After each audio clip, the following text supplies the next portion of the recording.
Hey guys, how you doing? Cigar Prince here with my review of the Rey Del Mundo Choix Supreme.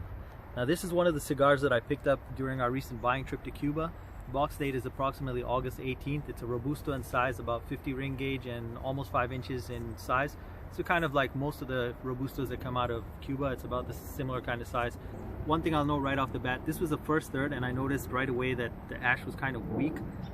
It's already ashed itself, it wasn't even an inch yet. There's a slight little bit of wind out here, but not much, so the burn is kind of a little uneven, but honestly it's no big deal. Flavor wise, what do I get right off the bat?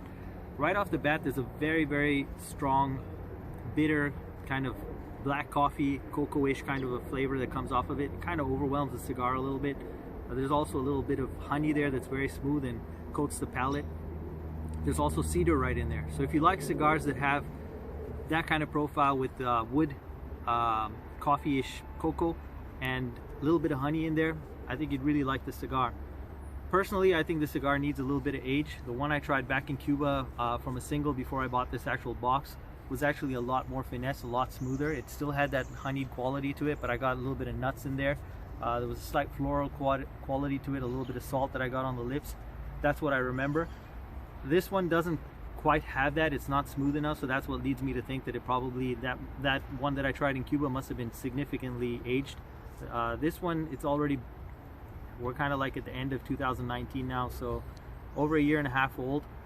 I think it still needs time. Give it another extra 3 years and I think this cigar would be really nice and pull out some of that harshness that you feel in the throat, the bitterness. But other than that, a lot of people like this kind of profile with that bitterness. You'd probably like this cigar. Construction's pretty nice if you see it. It's got nice construction. I punch cut this one, which is a little different than what I normally do. The draw is not totally open and it's not closed either. It's kind of like midway in there, but towards the kind of tougher draw there. So the draw is a little bit tight, but nice quality of smoke here. Check it out.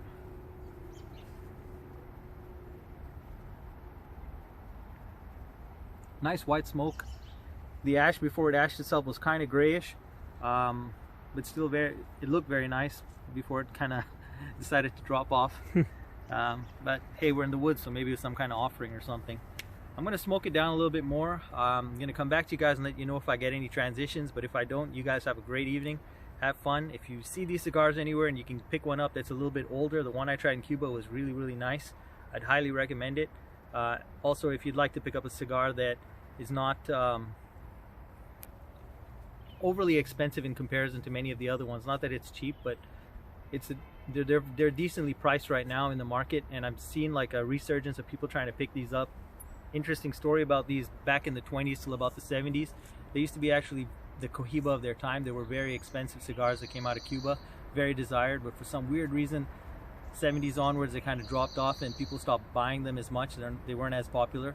2019 is changing that for this brand, so happy for them. Cigar needs some age. Other than that, very nice presentation. It says 50 ring gauge. I kind of feel that it's a little bit thinner than that. They're just saying 50 ring gauge. To me it looks like a 48-ish, maybe 49, but maybe they don't want to go through like middle sizes and say that. So from a marketing perspective they just figured, hey, 50 is good.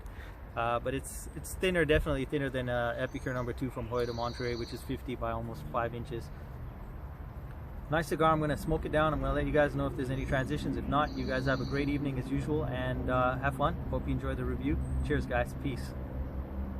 Hey guys, so for your update now, getting into the last third, what did I get? Actually very surprised about this cigar. Those flavors the flavor profiles that I mentioned earlier, this cigar actually became very complex. It just morphed into something else. Coffee is not there. It went more towards cocoa. It got a lot smoother. There's still the bitterness there. The honey is not there anymore. But I actually got a nice floral or nice spicy quality to it, almost like fennel seed or anise. Also, there was a very nice dark licorice, dark natural licorice flavor profile in there. It's kind of like molasses licorice. That's kind of what I get. Damn good. Surprising. This cigar started off medium bodied. It's getting into the full bodied now. It's a very strong cigar. If you're gonna have one of these guys, I recommend it's after a nice heavy meal or get something to drink or eat with it. It'd be really nice. That's where I'm at so far. Pleasantly surprised. Got a lot stronger. If you guys get a chance to check these out, go for it by all means. You won't be disappointed. Nice cigar. Some extra age on it would make it a hell of a lot better, but that's kind of with all things. It's cougar hunting season right now. We're walking around outside and a bunch of ladies kept on turning and looking like, hey. So I was like, hey, it works. The cigar, it's good for catching cougars. So for you young guys out there who want some cougars, this is it. Cougars keep you warm in the cold weather. I'm going to leave you with that, guys. Have a beautiful night. Take care. If you have any cougars, stay warm. Till next time, guys. Cheers. Peace.